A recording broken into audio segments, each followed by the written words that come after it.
नमस्कार. चला, आज आपण आपल्या 6 ते 12 महिन्यांच्या बाळासाठी एक मस्त पदार्थ बनवूया.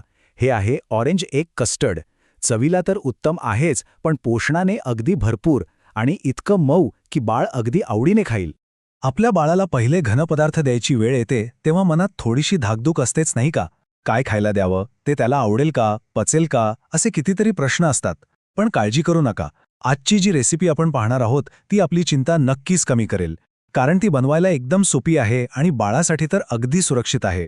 तर मग हे साधनचं दिसणारं कस्टर्ड बाळासाठी इतकं फायदेशीर काय आहे हे आधीच समजून घेऊया. याच्या प्रत्येक घासामध्ये पौष्टिक तत्व दडलेली आहेत. सगळ्यात पहिलं आणि महत्त्वाचं कारण म्हणजे याचा पोत, म्हणजे याचं टेक्स्चर. हे इतकं मुलायम आणि क्रीमी असतं की बाळाला ते गिळायला आणि पचवायला अगदी सोपं जातं, काही त्रास होत नाही.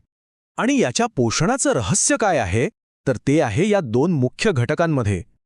एक म्हणजे अंड्याचा पिवळा बलक, जो बाळाच्या वाढीसाठी लागणारी प्रथिनं म्हणजेच प्रोटीन देतो. आणि दुसरं म्हणजे दूध, ज्यामुळे बाळाची हाडं मजबूत होतात. म्हणजे चवीसोबत आरोग्याचीही पूर्ण काळजी. बरं, इतके फायदे ऐकल्यावर आता हे कस्टर्ड बनवण्याची उत्सुकता नक्कीच वाढली असेल.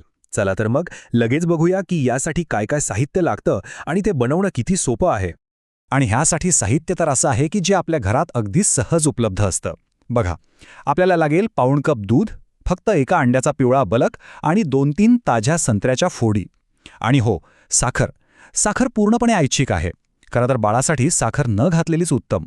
कृती तर याची खूपच सोपी आहे. सगळ्यात आधी एका स्वच्छ भांड्यात अंड्याचा बलक घ्या. त्यात जर साखर घालत असाल तर ती घालून हलक्या हाताने फेटा. आणि मग सगळ्यात महत्त्वाचं, दूध हळूहळू घालत राहा आणि सतत ढवळत राहा, म्हणजे त्यात अजिबात गुठळ्या होणार नाहीत. आता पुढची पायरी आहे शिजवण्याची. त्यासाठी आपण एक खास पद्धत वापरणार आहोत, जिला डबल बॉयलर म्हणतात. आता डबल बॉयलर म्हणजे काय, तर सोपं आहे.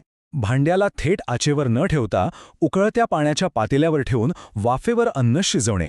बाळाचं अन्न नाजूक असतं, त्यामुळे त्याच्यासाठी ही सगळ्यात चांगली आणि सुरक्षित पद्धत आहे. तर मग हे मिश्रणाचं भांडं गरम पाण्याच्या पातेल्यात ठेवा. गॅस एकदम मंद आचेवर ठेवायचा आणि चमच्याने सतत हळूवारपणे ढवळत राहायचं. काही वेळातच मिश्रण मस्त घट्ट आणि क्रीमी व्हायला लागेल. आपल्याला हवं तसं दाटसर झालं की गॅस बंद करा. बघा, झालं की नाही आपलं पौष्टिक कस्टर्ड तयार. कस्टर्ड तर आपलं तयार झालंय, पण ते बाळाला देण्याआधी काही खूप महत्त्वाच्या गोष्टी लक्षात ठेवणं गरजेचं आहे. कारण चवी इतकीच किंबहुना त्याहून जास्त बाळाची सुरक्षितता महत्त्वाची आहे. कस्टर्ड आधी पूर्णपणे थंड होऊ द्या. ते गरम असताना त्यात काहीही घालू नका. थंड झाल्यावरच त्यात संत्र्याचे अगदी बारीक काप किंवा कुस्करलेलं संत्रं घाला. खरं तर लहान बाळांसाठी संत्रं हाताने कुस्करून किंवा मॅश करून घालणं जास्त चांगलं. आणखी 3 नियम आहेत, ते नीट लक्षात ठेवूया. पहिलं, ही रेसिपी 6 महिन्यांपेक्षा लहान बाळांना अजिबात द्यायची नाही. दुसरं, कस्टर्ड नेहमी ताजं बनवून कोमट असतानाच द्या. आणि तिसरं, पुन्हा एकदा सांगतो, साखर घालण्याची खरंच काही गरज नाहीये. आता एक सगळ्यात महत्त्वाची गोष्ट, ही खूप काळजीपूर्वक ऐका.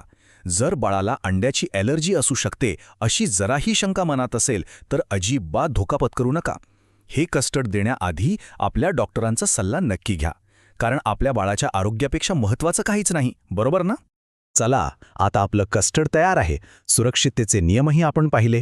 आता बघूया की हा नवीन पदार्थ बाळाला पहिल्यांदा कसा भरवायचा, जेणेकरून ही ओळख त्याच्यासाठी खास आणि आनंददायी ठरेल. अगदी बाळाचा छोटा चमचा घ्या. अजिबात घाई करू नका. अगदी थोडं थोडं करून भरवा. पहिल्यांदा देताना फक्त 2-3 चमचे दिले तरी पुरेसे आहेत. लक्षात ठेवा, प्रत्येक बाळाला नवीन चवीची सवय व्हायला थोडा वेळ लागतो. तो त्याला द्यायला हवा. तर ही होती आपल्या बाळाच्या तोंडाला छान चव आणि शरीराला पोषण देणारी एक सोपी आणि सुंदर रेसिपी. बाळाच्या खाण्याच्या प्रवासातला हा एक महत्त्वाचा टप्पा झाला. आता विचार करा, आपल्या बाळाचा चवीच्या या दुनियेत पुढची कोणती नवीन चविष्ट भर पडणार आहे.